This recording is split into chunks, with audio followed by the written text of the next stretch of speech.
On News Channel 5. Caught napping. Tonight, the extraordinary inside story of the sniper bust. The car turned into a mobile sniper's nest. The missed chances for an arrest along the way. The suspects sorted past. And how their own phone calls and alert citizens finally broke the case open.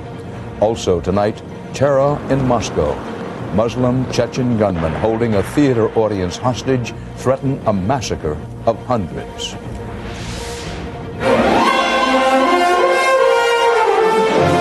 This is the CBS Evening News with Dan Rather reporting from CBS News headquarters in New York.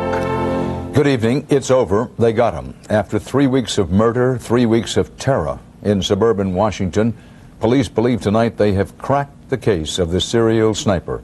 2 suspects are under arrest, captured amazingly as they slept in a car at a Maryland roadside rest stop. As bizarre as the crime spree was, the tale of how it ended is incredible. Tonight, CBS News has a team of correspondents deployed coast to coast to bring you the inside story. Joey Chen begins at the Police Command Center in Rockville, Maryland. Joey? Good evening, Dan. This entire community is breathing a little easier tonight. In the last half hour, the Associated Press reports that preliminary ballistics tests do find a match between the weapon found with the 2 suspects and the sniper murders. Now, this final period of drama began in the dark of the night. A joint tactical SWAT team of federal, state, and local police swept in on 2 males as they slept in their car. They captured 41-year-old John Allen Williams, who changed his name to John Muhammad, and 17-year-old John Lee Malvo, suspects in the sniper shootings. They did it very carefully, very quickly, very efficiently, and these 2 individuals were taken into custody without any problem. The final moves of this cat-and-mouse game between police and the suspects unfolded quickly, beginning when Chief Moose issued a lookout for Muhammad and Malvo, along with a vehicle, a Chevy Caprice with New Jersey plates. Muhammad, he warned, he should be considered armed and dangerous. Less than an hour later, the breakthrough came. Someone called 911 to report a car at a Maryland rest stop that matched the lookout vehicle. After watching it for more than 2 hours, the SWAT team moved in, breaking windows to force their way into the car. Inside, investigators found a Bushmaster rifle like this one that fires .223 rounds. Police also found a gun scope and a bipod, which is used to steady a rifle. And they discovered the trunk had been rigged so that a shooter could lie in it and fire out, a method investigators believe was used for some, but not all, of the shootings. One other thing about the car. Traffic records reveal a disturbing history. The car was stopped a number of times in this area for speeding and running red lights. The driver got several tickets, sometimes in close proximity to the places where the sniper had struck. The car was never searched at any roadblocks. This afternoon, both Muhammad and Malvo had preliminary hearings in federal court.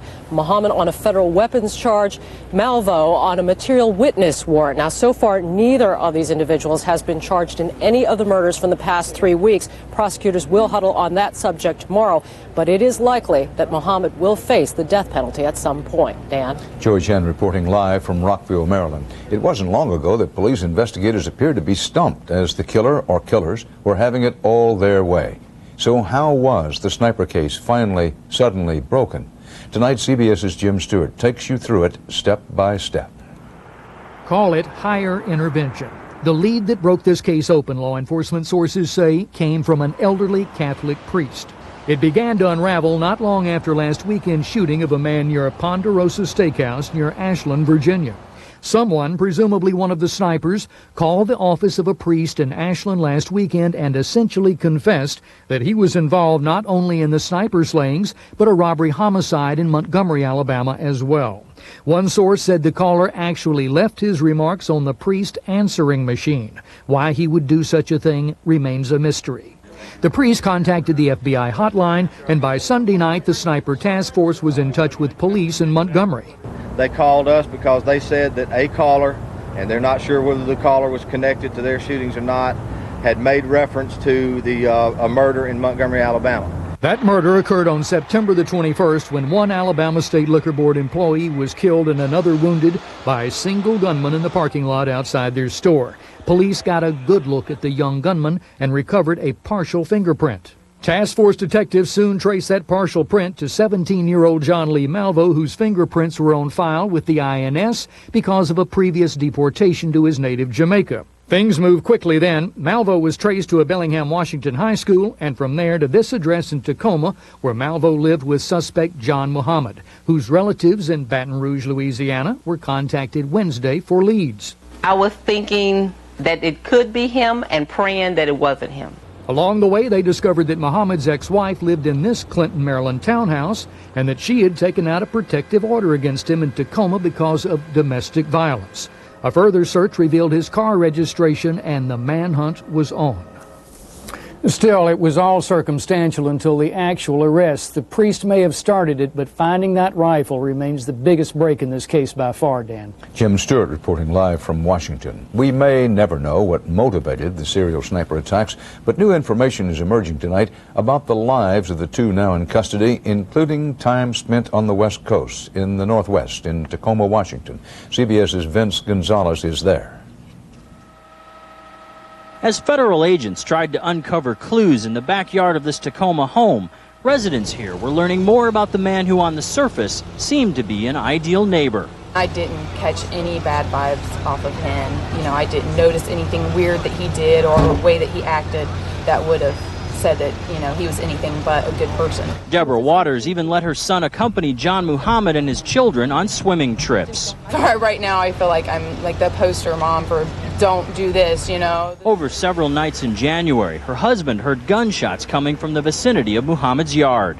A high-powered rifle. I didn't even know it was coming from his house. I didn't know where the area was coming from. The gunfire failed to tip off neighbors to the darker side of the man they knew as a Gulf War veteran who was honorably discharged in 1994.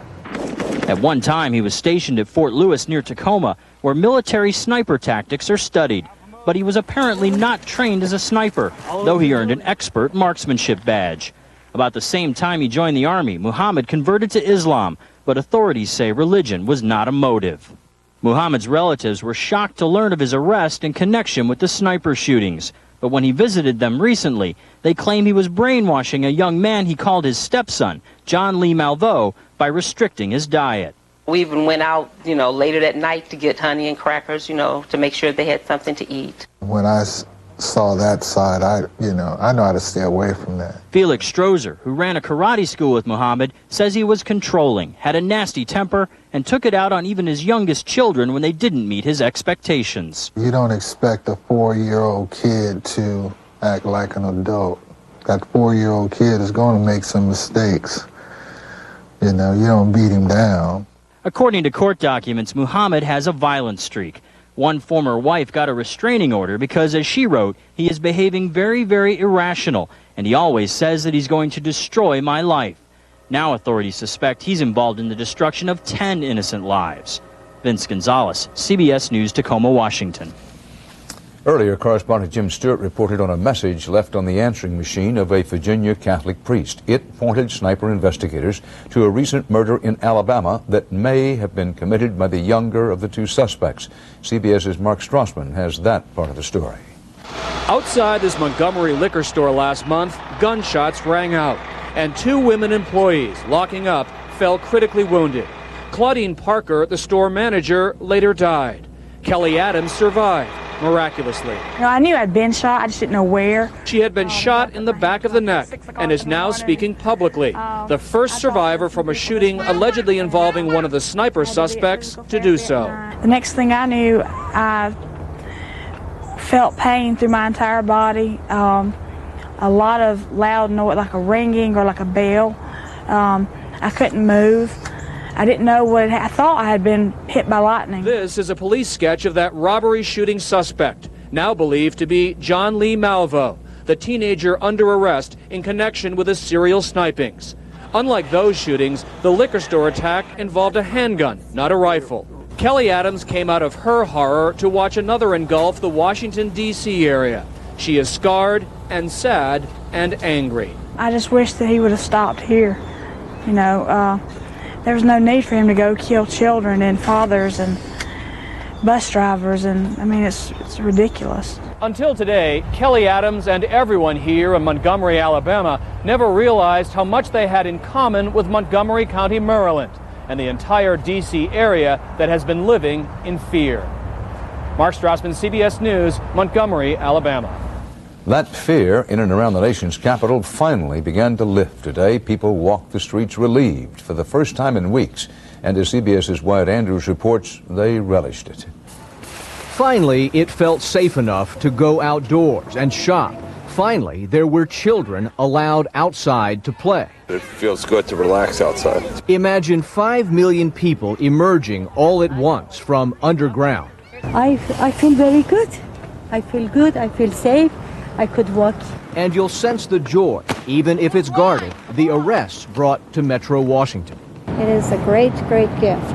A great mercy. With an entire population staying glued to the news, this just might be the end. Some people held on for more facts. Right now, I don't feel like a total release simply because it may not be him. But then the parking lots filled, this one close to 5 of the murders, where senior citizens, after weeks indoors, decided it was over. Once what I heard on the television, I feel a hell of a lot better. My grandson cried yesterday. He didn't want to go to school. But today, he didn't mind going, he didn't cry. After 3 solid weeks of violence and fear, millions of people now finally have the sense they are no longer being hunted. Yesterday, there was an invisible predator. Today, he may be gone. Ave Maria. Yet, for those remembering the victims, the day was bittersweet. At this makeshift shrine to bus driver Conrad Johnson, hopefully the last victim, colleagues are still deep in mourning. Is there relief today? Not really. Really? No, it's no relief because Conrad's gone. So the arrest, that doesn't change this? It doesn't change a thing. It doesn't change a thing. We're going to miss him for a long time. Police officer Curtis Jacobs, also at this shrine, explained to his daughter why he's been gone on sniper stakeout for 20 straight nights. The emotion I'm seeing is happiness? Yeah, it's joy. But it was hard. Jacobs then read her the note someone wrote to Conrad Johnson. Sir, it says, just wanted you to know. Hopefully they've been caught. You never deserve to die. Wyatt Andrews, CBS News, Montgomery County, Maryland. Next on the CBS Evening News, high drama goes on in Moscow, where Chechen Muslim rebels are threatening to kill hundreds of hostages in a theater.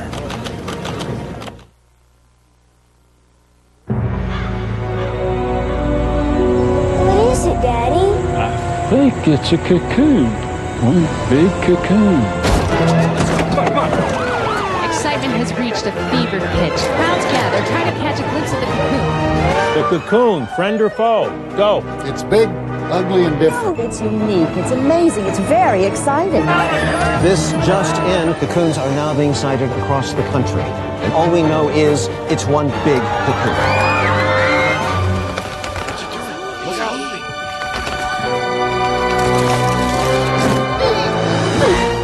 It's a butterfly! Oh, it's one big butterfly, son. Hey, how's it going? A whole new internet service has landed.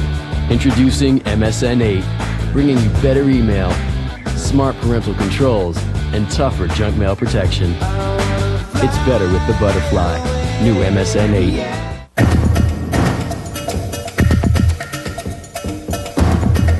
If your Bank of America credit or check card is ever stolen and used fraudulently, you won't be liable for a cent.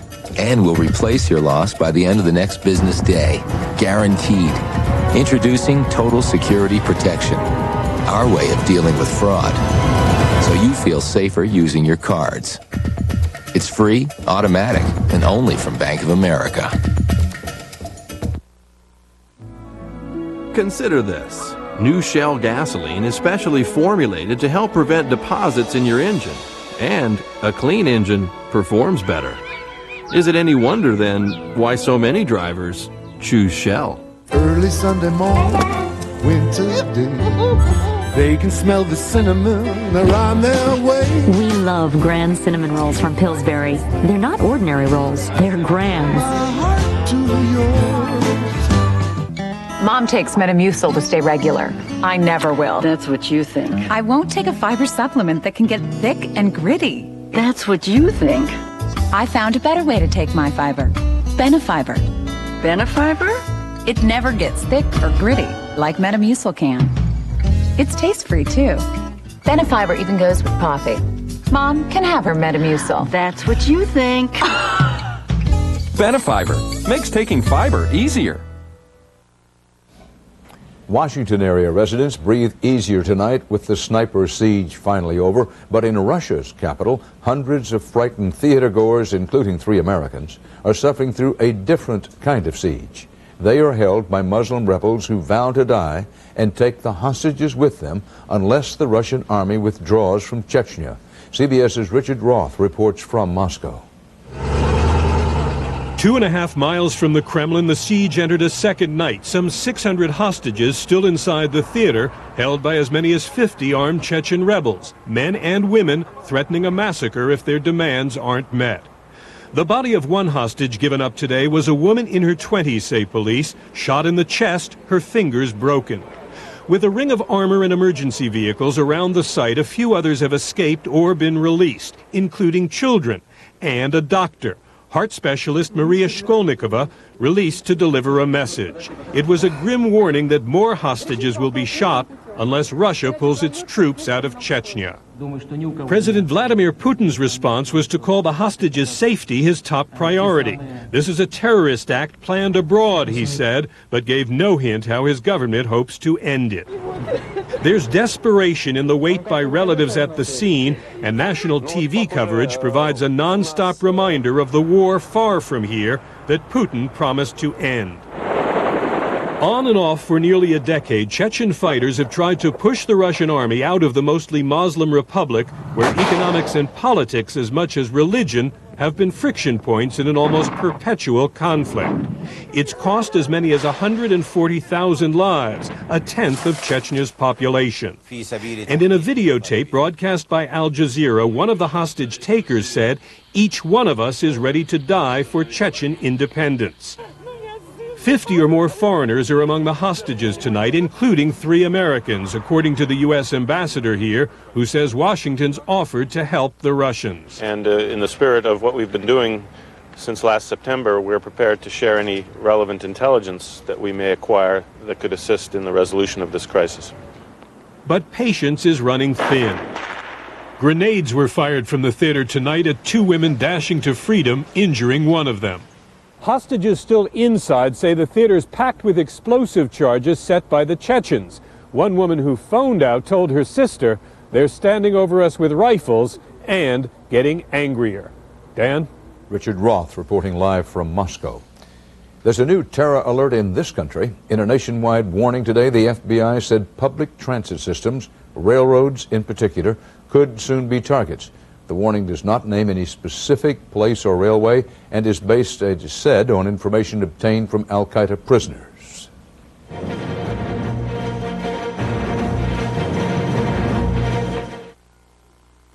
Here, kitty, kitty, watch the birdie. Oh, look at this.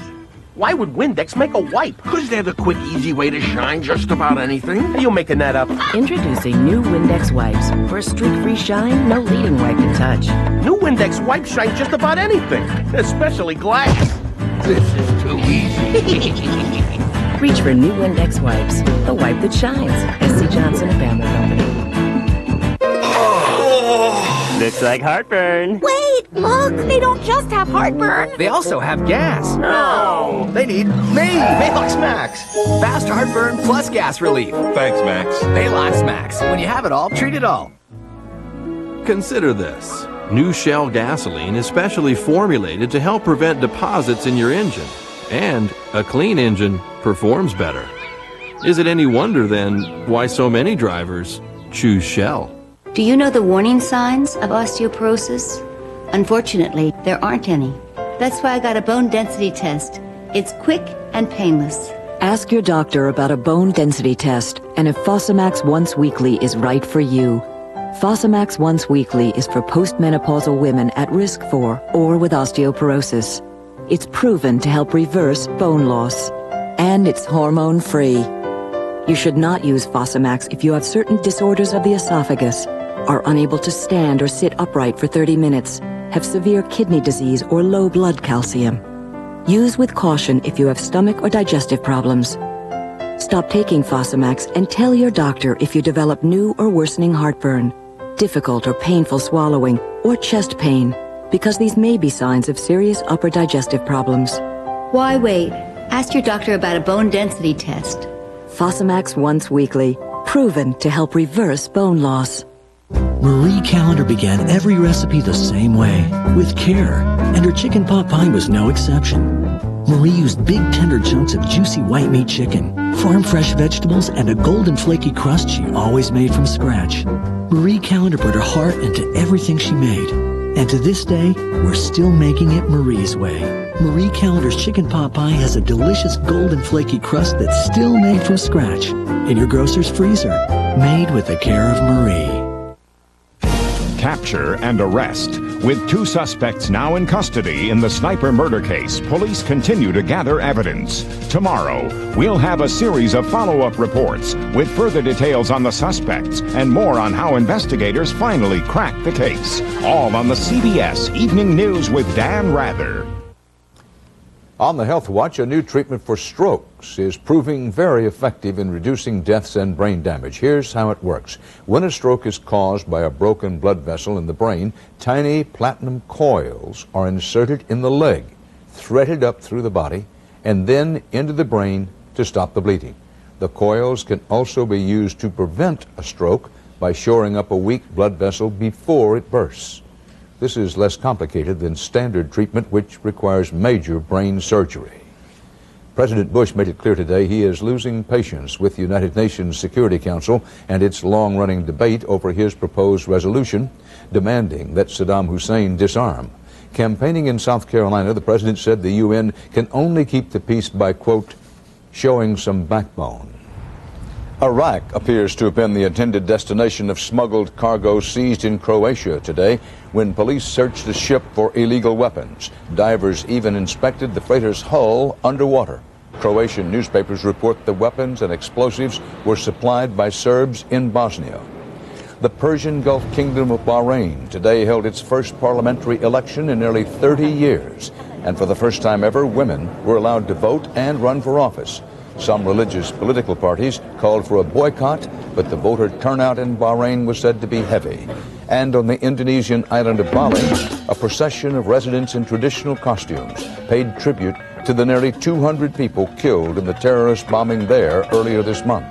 The ailing leader of a militant Muslim group suspected of carrying out the attack remains in the hospital under police guard. In news about the U.S. economy tonight, it is a stunning reversal of fortune. The Bush administration confirmed today that the federal budget deficit for the fiscal year just ended was $159 billion. The year before, the government ran a $127 billion surplus. This is a whopping budget deficit. It's the first budget deficit in 5 years. Coming up next here on the CBS Evening News, remembering the victims of the serial sniper case.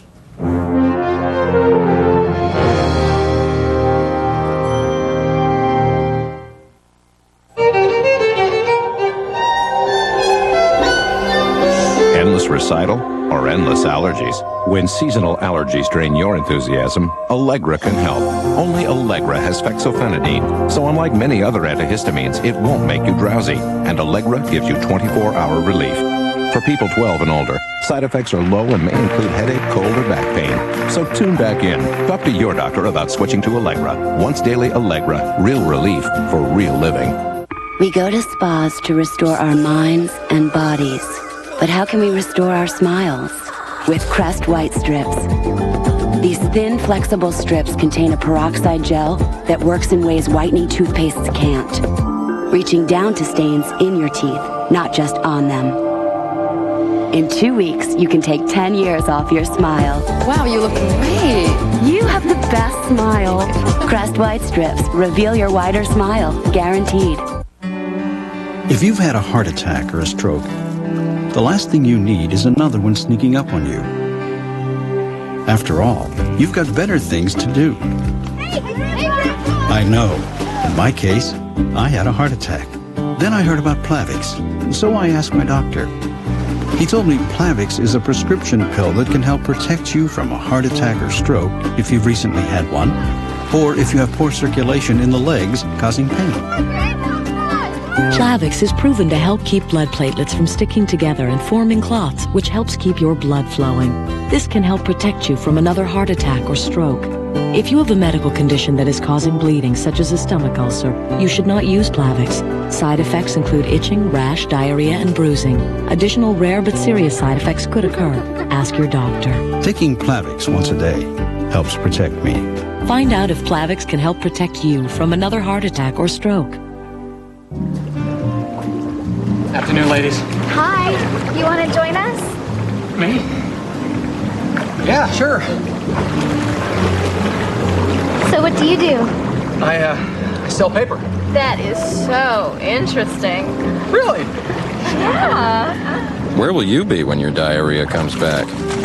You should have taken Imodium the first time. It stops diarrhea, often in just one dose. Imodium AD. I'm back. Don't wait till it's too late. Tonight at 6, we're going to tell you about a couple who police say use the home for sale ads to choose their robbery victims. That's coming up next. As we leave you tonight, the trail of serial sniper attacks appears to be at an end. But as CBS's Jim Axelrod reports, there remains a trail of tears, a trail of victims. After 3 weeks that made suburban Washington feel like Sarajevo, 3 weeks that made going to a gas station, restaurant, or hardware store a risk-your-life proposition. Authorities swept down on a minivan. After 3 weeks of white vans, yellow tape, and a police chief trying to catch the ear of the devil. Be assured that we made ready to talk directly with you. They got the only news they wanted here early this morning. These two men, arrested several hours ago, are the prime suspects. And after a colossal collective exhale, they left the roadblocks behind and headed back to their old lives. They've taken something from me that can never be replaced. But for one group, their old lives is an impossible destination. The 3 people shot who survived, and the family of the 10 who did not. Sonia Will's son was the last one killed. I have lost a son. Some of you have lost husbands, fathers. He was just a really special, caring guy. Bob Meyer's brother, Dean, was the 9th victim. Uncle Dean to 11 nephews and nieces, he was shot in the head at a gas pump. Since my brother's death, whenever someone else was hit, it was, oh no, not again. No more. It's over. And for Dean Meyer survivors, at least, they found some small cushion today. I'll especially be sleeping better because I won't be expecting tomorrow morning to hear that there's been another hit. He speaks for many. After 3 weeks of terror, the sun is setting on a city ready to get some sleep. Jim Axelrod, CBS News, Washington. And that's part of our world tonight. Stay with CBS News and this CBS station for the very latest on the sniper case. We'll be monitoring developments in the hours ahead, and there's some indications there may be some developments. We'll be back on the air to bring any of them to you. If news breaks out, we'll break in. For now, Dan Rather reporting for the CBS Evening News. Good night. For news 24 hours a day, go to cbsnews.com. AOL keyword CBS News.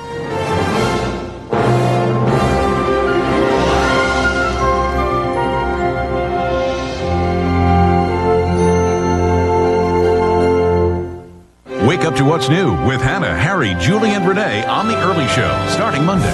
Experience CBS News. From your